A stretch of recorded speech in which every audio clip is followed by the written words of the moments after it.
மத்தேயு எழுதிய தூய நற்செய்தியிலிருந்து வாசகம். ஆண்டவரே, மாட்சி உமக்கே. அதிகாரம் 14, இறை வார்த்தைகள் 13 21 முடிய. அக்காலத்தில் இயேசு புறப்பட்டு படகிலேறி பாலை நிலத்தில் உள்ள தனிமையான ஒரு இடத்திற்கு சென்றார். இதை கேள்விப்பெற்ற திரளான மக்கள் ஊர்களிலிருந்து கால்நடையாக அவரை பின்தொடர்ந்தனர். இயேசு அங்கு சென்றபோது பெருந்திரளான மக்களே கண்டு அவர்கள் மீது பரிவு கொண்டார். அவர்களிடையே உடல் நலமற்றிருந்தோரை குணமாக்கினார். மாலையான போது சீடர் அவரிடம் வந்து, இவ்விடம் பாலை நிலம் ஆயிற்றே, நேரமும் ஆகிவிட்டது. ஊர்களுக்கு சென்று தங்களுக்கு தேவையான உணவு வாங்கி கொள்ள மக்கள் கூட்டத்தை அனுப்பிவிடும் என்றனர். இயேசு அவர்களிடம், அவர்கள் செல்ல வேண்டியதில்லை, நீங்களே அவர்களுக்கு உணவு கொடுங்கள் என்றார். ஆனால் அவர்கள் அவரை பார்த்து, எங்களிடம் இங்கே 5 அப்பங்களும் 2 மீன்களும் தவிர வேறு எதுவும் இல்லை என்றார்கள். அவர் அவற்றை என்னிடம் இங்கே கொண்டு வாருங்கள் என்றார். மக்களை புல்தரையில் அமருமாறு ஆணையிட்டார். அவர் அந்த 5 அப்பங்களையும் 2 மீன்களையும் எடுத்து வானத்தை அண்ணார்ந்து பார்த்து கடவுளை போற்றி அப்பங்களை பிட்டு சீடர்களிடம் கொடுத்தார். சீடர்களும் மக்களுக்கு கொடுத்தார்கள். அனைவரும் வயிறார உண்டனர். எஞ்சிய துண்டுகளை 12 கூடைகள் நிறைய எடுத்தனர். பெண்களும் சிறு பிள்ளைகளும் நீங்களாக உணவு உண்ட ஆண்களின் தொகை ஏறத்தாழ 5000. ஆண்டவரின் அருள்வாக்கு. கிறிஸ்துவே உமக்கு புகழ்.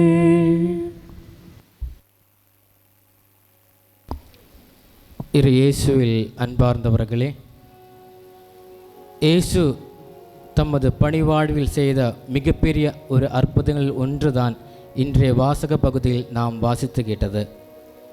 அன்பார்ந்தவர்களே, இயேசு தமது பணிவாழ்வில் செய்த ஒவ்வொரு அற்புதங்களும் இயேசுவினுடைய அன்பிலிருந்து, இல்லைன்னா இரக்கமுள்ள இதயத்திலிருந்து வருகின்றது. இன்றைய வாசகப்பகுதியில் நாம் வாசிக்கும்போது இப்படி பார்க்கலாம். அதாவது, ஒரு பெருந்திரளான மக்கள் இயேசுவை பின்பற்றி வந்தபோது இயேசு அவர்களை கண்டார். அவர்கள் மேல் பரிவு கொண்டார். அந்த பரிவில் இருந்துதான், அந்த இரக்கத்தில் இருந்துதான் அவர்களை இயேசு குணமளிக்கின்றார். இயேசுவும் அதே போல இயேசுவினுடைய சீடர்களும் அவர்களை பார்த்தார்கள். ஆனால் சீடர்களுக்கு எதுவும் உணரவில்லை. ஆனால் இயேசு அவர்களுடைய பிரச்சனைகளை உணர்ந்திருந்தார். அதனால்தான் முதலில் அவர்கள் நோயுற்றவர்களாய் இருந்தவர்களை அவர் குணமளித்தார். அதற்கு பின்பு தான் அவர்களுக்கு உணவளித்தார். அன்பு இல்லைன இரக்கம் செயலாக மாறுவது. எப்போவுமே அன்பு இல்லைன இரக்கம் செயலாக மாறிவிடுவது. அன்பிருந்தால், இரக்கம் இருந்தால் எப்போவுமே நாம் கிறிஸ்துவுக்கேற்ற ஒரு வாழ்க்கை நாம் வாழுவோம். அந்த சிறு பையனோட வாழ்க்கையை பார்க்கும்போது அவனோட கையில் 5 அப்பங்களும் 2 மீன்களும் இருந்தது. அன்பார்ந்தவர்களே, இன்றைய வாசகப்பகுதியில் நாம் அந்த சிறு பையனை பற்றி கேட்கவே இல்லை. ஆனால் யோவான் எழுதிய நற்செய்தி 6ஆம் அதிகாரத்தில் நாம் படிக்கும்போது அந்த சிறு பையன்தான் அந்த 5 அப்பத்தையும் 2 மீன்களையும் இயேசுவினுடைய சீடர்களிடம் கொடுத்ததாக நமக்கு தெரிய வரும். இந்த சிறு பையனுக்கு மக்கள் மீது இருந்த அன்பினாலும் இரக்கத்தினாலும் அவர்கள் இயேசுவினுடைய சீடர்களுக்கு, அவனுடைய பெற்றோர்களுக்கு அவனுக்கு கொடுத்து விட்ட அந்த 5 ஐப்பத்தையும் 2 மீன்களையும் அவர்களுக்கு கொடுத்தார்கள். அதே போலவே இயேசுவினுடைய இரக்கத்தினால், அன்பினால் இயேசு அவர்களுக்கு இந்த உணவை அளிக்கின்றார். இந்த 5 அப்பம் இல்லைன்னா 2 மீன்கள் அந்த டைமில் அந்த காலத்தில் இருந்த மக்கள் இப்படி நினச்சி பார்த்துருக்கலாம், அதாவது இந்த 5 அப்பத்தாலும் இந்த 2 மீன்களாலும் ஏதாவது பண்ண முடியுமா, இது போதுமா என்று நிறைய பேர் நினச்சிருக்கலாம். இது மனிதர்களோட சிந்தனை. நமது வாழ்க்கையிலும் இப்படி நாம் நிறைய முறை சிந்தித்திருக்கிறோம். என்னால் இது முடியாது, எனக்கு எந்த திறமையும் கிடையாது, எனக்கு டைம் இல்லை, அதே போல் இது நான் செஞ்சாலும் இல்லைனாலும் எதுவும் மாறப்போவது கிடையாது, அதனால் நான் செய்ய மாட்டேன். ஆனால் கடவுள் இன்றைய நற்செய்தி பகுதியில் சீடர்களிடம் கேட்ட அதே கேள்வி நம்மளிடம் கேட்குறாரு, உங்களிடம் என்ன இருக்கிறது? இயேசுவுக்கு தெரியும் அவர்களிடம் 5 அப்பமும் 2 மீன்களும் இருந்தது. இயேசுவுக்கு தெரியும். அதனால்தான் இயேசு அவர்களிடம் நீங்களே அவர்களுக்கு உணவு கொடுங்கள் என்று சொன்னார். அதே போல நம்முடைய வாழ்விலும் ஒவ்வொரு கொடையும் கடவுள் நமக்காக தந்திருக்கிறார். அந்த கொடையை கடவுளுக்காக பயன்படுத்தி நாம் வாழ வேண்டும். விவிலியத்தில் மார்க் எழுதிய நற்செய்தி 6வது பகுதியில் நாம் சிறு கைப்பெண்ணை பற்றி படிக்கிறோம். அந்த பெண்ணினிடம் இருந்தது 2 காசுகள் மட்டும்தான். இந்த 2 காசுகளையும் காணிக்கைப்பெட்டியில் போட்டபோது இயேசு சீடர்களிடம் சொல்கிறார்கள், இந்த காணிக்கைப்பெட்டியில் போட்ட மற்ற எல்லாவரையும் விட இந்த பெண் மிகுதியாக போட்டிருக்கிறார்.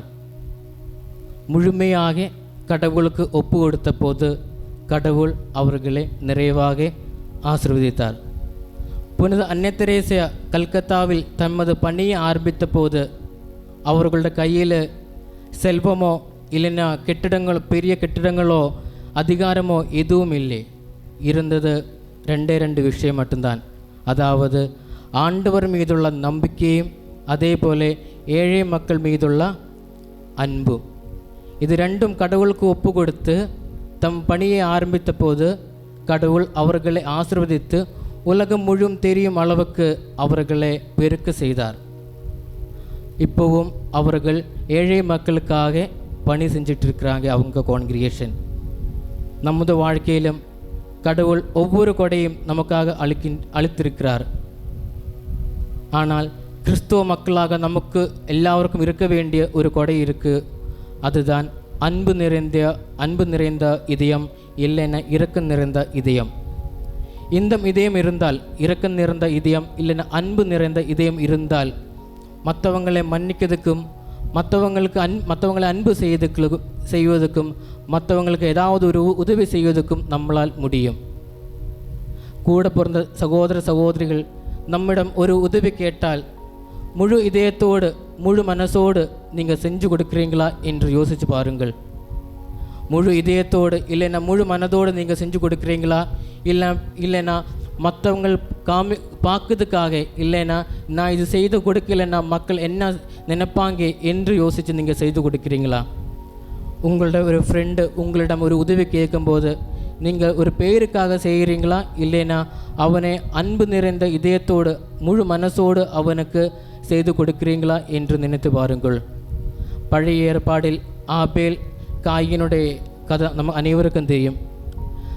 ஆபேலினோட பலி கடவுள் ஏற்றுக்கொண்டார். ஆனால் காயினோட பலி கடவுள் ஏற்றுக்கொள்ளவே இல்லை. அதுக்கு பல காரணங்கள் இருக்கலாம். ஆனால் அதில் ஒரு காரணம்தான், ஆபேல் முழு மனதோடு கூட கடவுளுக்கு தமது பலியை அர்ப்பித்தார். ஆனால் காயேன் முழு மனதோடு இல்லாமல் யாருக்காக வேண்டிய ஒரு பெயருக்காக தமது பலியை கடவுளுக்கு அர்ப்பித்த போது கடவுள் அவனுடைய பலியை ஏற்றுக்கொள்ளவே இல்லை. முழு மனதோடு கூட கடவுளுக்கு அர்ப்பித்த ஆபேலினுடைய பலியை கடவுள் ஏற்றுக்கொண்டார். அன்பார்ந்தவர்களே, நமது வாழ்க்கையிலும் மற்றவர்களை அன்பு செய்து மற்றவர்களுக்கு இரக்கம் காட்டி ஒரு வாழ்க்கையை வாழ வேண்டும். அதுதான் கிறிஸ்துவ வாழ்க்கை. ஒவ்வொரு பூசையிலும் இறைவன் நமக்காக தம்மை ஒப்பு கொடுக்கிறார். ஆனால் அந்த பூசைக்கு பிறகு பூசை முடிஞ்சதுக்கு அப்புறம் நம்மை இந்த உலகத்துக்கு அனுப்பி விடுறார். பூசை இப்படி தான் நாம் முடிக்கிறோம், சென்று வாருங்கள். அதாவது கடவுள் நம்மை உலகத்துக்கு அனுப்பி விடுறார். இயேசுவனுடைய அன்பு நிறைந்த இல்லைன்னா இரக்கம் நிறைந்த இதயத்தை மற்ற மக்கள் அறியதுக்காக தெரியதுக்காக நாம் வாழ வேண்டும். இரக்கம் நிறைந்த அன்பு நிறைந்த ஒரு வாழ்க்கையை வாழும்போது, மற்றவங்களை அன்பு செய்து நாம் ஒரு வாழ்க்கையை வாழும்போது, அதுதான் கிறிஸ்துவ வாழ்க்கை. கிறிஸ்துவுக்கு ஏற்ற ஒரு வாழ்க்கை நாம் வாழ்கிறோம். அதுதான் கிறிஸ்துவ வாழ்க்கை. மற்றவங்களை அன்பு செய்யாமல் சில பேர் சொல்லுவாங்க, நான் கடவுளை அன்பு செய்கிறேன், ஆனால் என்னோட சகோதரியை என்னால் அன்பு செய்ய முடியாது. ஆனால் 1 யோவான் 4வது அதிகாரம் 21வது இறைவார்த்தையில் கடவுள் சொல்கிறாரு, அப்படிப்பட்ட மனிதர்கள் பொய்யார். எப்படின்னா, என்னை அன்பு செய்யாதவர்களுக்கு மற்றவங்களையும் அன்பு செய்ய முடியாது. மற்றவங்களை அன்பு செய்யாதவர்களுக்கு என்னையும் அன்பு செய்ய முடியாது. அதனால் அன்பார்ந்தவர்களே, கடவுள் நம்மை உலகத்திற்கு அனுப்புவது மற்றவங்களை அன்பு செய்து கிறிஸ்துவனோட அந்த அன்பு நிறைந்த இதயத்தை, இரக்கம் நிறைந்த இதயத்தை மற்றவங்களுக்கு தெரியதற்காக தான். அதனால் கிறிஸ்துவனோட அந்த இதயத்துக்கு ஏற்ற மாதிரி இரக்கம் நிறைந்த இதயத்தோடு, அன்பு நிறைந்த இதயத்தோடு சேர்ந்த ஒரு வாழ்க்கையை வாழ்வதற்கான முயற்சி செய்வோம். கடவுள் நம்மை நிறைவாக ஆசீர்வதிக்கட்டும். ஆமென்.